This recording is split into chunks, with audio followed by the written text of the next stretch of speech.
burrat që u arratisën nga Alcatrazi me luk.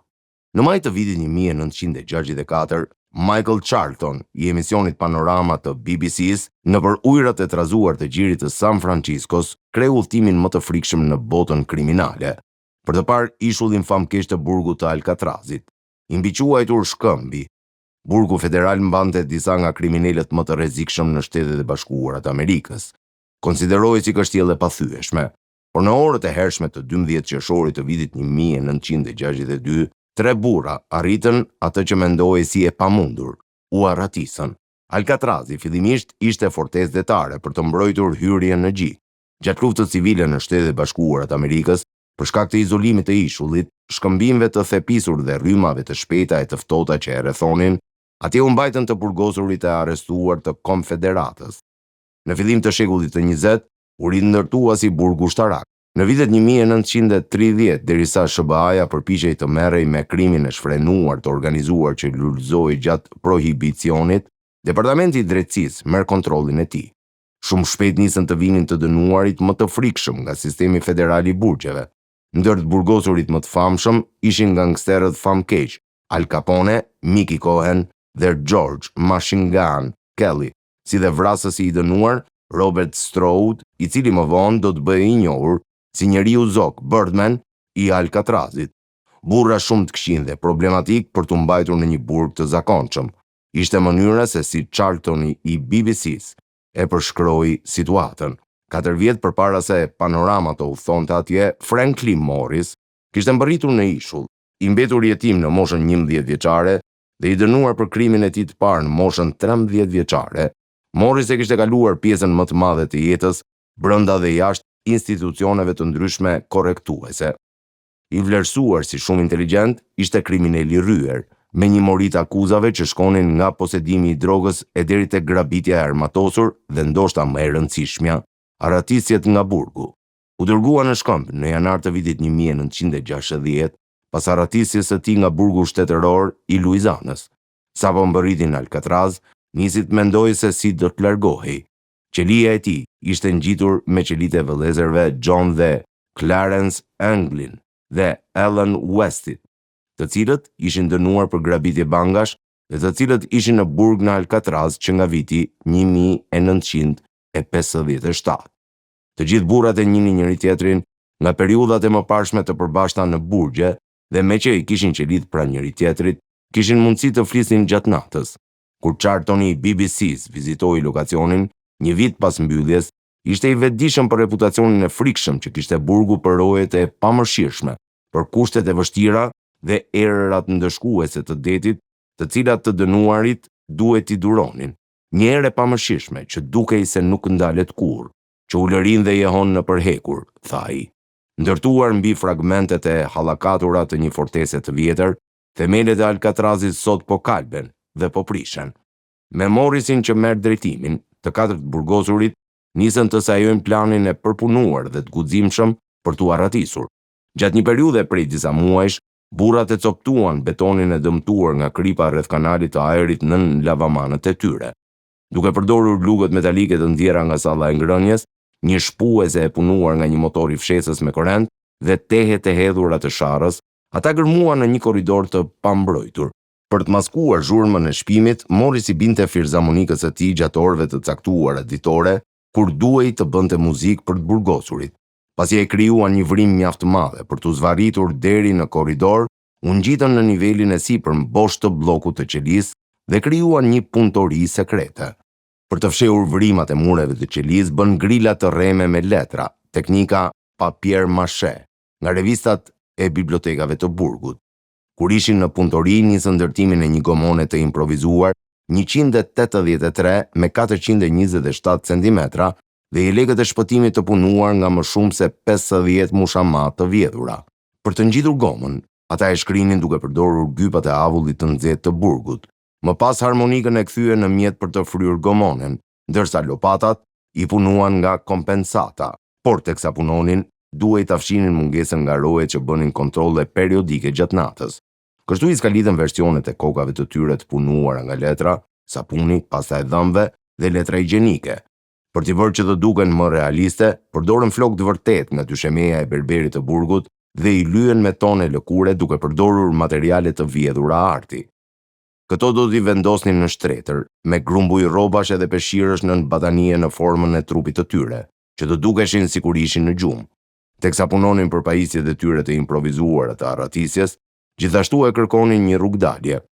Duke përdorur tubacionet hidraulike si shkallë, u ngjitën 9.1 metra dhe hoqën ventilatorin në majtë të një kanali. E krijuan një shul të rrem nga sapuni për ta mbajtur në vend. Më në fund, në natën e 11 qershorit të vitit 1962, ishin gati për të vënë në lëvizje planin e tyre të zgjuar.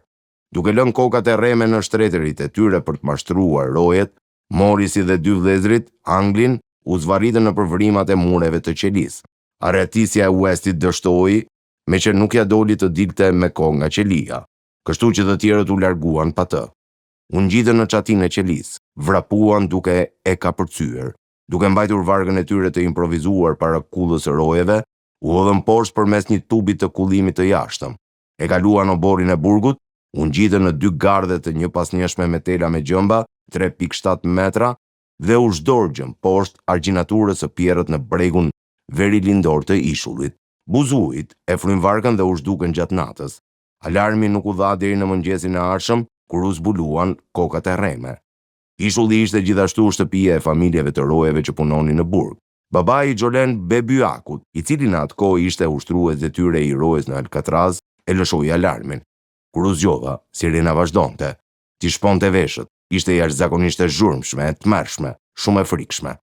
Tha ajo në emisionin Witness histori të BBC-s në vitin 2013.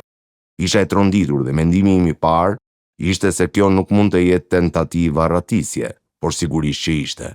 Burgu përjetoi izolim të menjëhershëm me kontroll intensiv të gjitha ndërtesave, përfshirë akomodimin e oficerëve të burgut. Babai i Gjolen Bebyakut, i cili në atë kohë ishte ushtrues detyre i rojës në Alcatraz, lëshoi alarmin. Kur u zgjodha, sirena vazhdonte. Ti shponte veshët. Ishte jashtëzakonisht e zhurmshme, e tmerrshme, shumë e frikshme. Tha ajo në emisionin Witness histori të BBC-s në vitin 2013. Isha e tronditur dhe mendimi im i parë ishte se kjo mund të jetë tentativë arratisje, por sigurisht që ishte. Burgu përjetoi izolim të menjëhershëm me kontroll intensiv të gjitha ndërtesave, përfshirë akomodimin e oficerëve të burgut. Ndërkohë babai i Gjolenës nisi gjuetin masive me qindra vet nga personeli i zbatimit të ligjit, të cilët për ditë të tëra kërkonin gjerësisht në zonën përreth. Më 14 qershor, roja bregdetare gjeti një nga lopatat e të burgosurve. Po atë ditë punëtorët gjetën një pako me sendet personale të anglinëve të mbyllura në gomë. 7 ditë më vonë, disa mbetje të gomones u lan pranë urës së portës së artë, Golden Gate, dhe të nesmen u zbulua një nga jelekët e shpëtimit të punuar me dorë. Por të tre të arratisurit nuk u panë më kurrë. Edhe pse të burgosurit ikën nga burgu, autoritetet arritën në përfundimin se kanë mundur të mbytën në ujërat e pabezë në përpjekjen për t'u larguar nga ishulli. Kjo padyshim ishte pikpamja e drejtorit të burgut, Richard Willard, kur BBC e intervistoi në vitin 1964. Po, na ikën disa, por ata nuk po mburren për këtë. Me fjalë të tjera, sipas nesh supozohet se të gjithë ata që ikën u mbytën. Askush nuk është parë rrugëve duke u mburur se ka ikur nga Alcatrazi, tha ai. Pse jam kaq i sigurt? E dëgjon erën apo jo? Dhe e sheh ujin. Mendon se mund t'ja dalësh. Burgu i Alcatrazit u mbyll në vitin 1963, një vit pas arratisjes së burrave. Kjo pjesërisht ndodhi për shkak të strukturës së përkeqësuar dhe shpenzimeve për drejtimin e tij, por regjimi i ashpër i burgut ishte prej kohësh gjithashtu objekt i polemikave. Qysh në vitin 1939, prokurori i përgjithshëm i Shteteve të Bashkuara të Amerikës, Frank Murphy, u përpoq ta mbyllte duke thënë: "I gjithë institucioni është i favorshëm për psikologjinë që krijon qëndrim të keq dhe vicioz mes të burgosurve." Me kalimin e viteve të burgosurit kishin vrarë ose gjymtuar veten, të paaftë për t'u përballur me kushtet e rrepta. Dhe në vitet 1960 SBA-ja shkonte drejt rehabilitimit të burgosurve dhe jo vetëm dënimit të tyre. Sa i përket tre të arratisurve, pavarësisht se nuk u gjetën trupat në gjë, në vitin 1979 u shpallën ligjërisht të vdekur. FBI-ja e mbylli çështjen dhe ja dorëzoi përgjegjësinë Shërbimit të Marshallëve të Shtetet Bashkuara të Amerikës. Por spekullimet për fatin e tyre nuk janë zbehur kurrë. Në të njëjtin vit, kur u shpallën të vdekur, u publikua filmi Arratisja nga Alcatrazi me Clint Eastwood, që portretizonte Frank Morrisin, dhe që nga momenti i arratisjes së tyre në vitin 1962, pati raportime për hasjen e supozuar të burrave dhe për mesazhet e tyre. Në vitin 2018, policia e San Franciscos zbuloi se 5 vjet më parë pranoi një letër misterioze nga dikush që pretendonte se ishte John Anglini. Në letër thuhej: "U arratisa nga Alcatrazi në qershor të vitit 1962. Po, të gjithja dolëm atë natë, por me shumë vështirësi." Letra pohoi se burrat kishin jetuar në fshehtësi, se Frank Morrisi vdiq në tetor të vitit 2005 dhe Clarence Anglin më 2008. Autori i letrës tha se ai tani donte të negocionte dorëzimin në këmbim të trajtimit të kancerit. FBI-a e vlerësoi letrën, por nuk ishte në gjendje të verifikonte nëse ishte autentike ose jo. Çështja është ende e hapur për shërbimin e Marshallëve të Shtetit Bashkuar të Amerikës. Në vitin 2022 publikoi fotografi të përditësuara të asaj se si mund të dukeshin tani 3 të burgosurit e zhdukur të Alcatrazit, ndërsa bëri thirrje për çdo informacion rreth tyre me shpresën se më në fund mund ta zgjidhnin misterin. Nga Miles Burke, BBC, përkthimi telegrafi.com.